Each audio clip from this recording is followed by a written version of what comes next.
halkani waa NS cell phone repair. Furayaashana waan program garaynaa.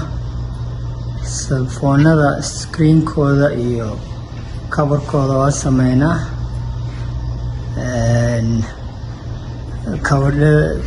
coverada oo telefoonada oo dhan waa haynaa.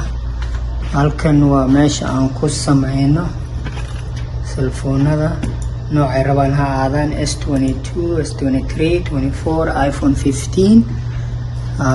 insha Allahu communityga telefono waa gadnaa oo noocay rabaan ha aadaan.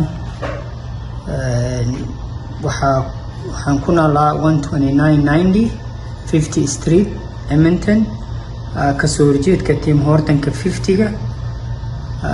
communityga we will say welcome all kind, back to school, laptopyo inshallah ta'ala. 12990 50 Street, telefonkuna waa 587 497 3115. thank you.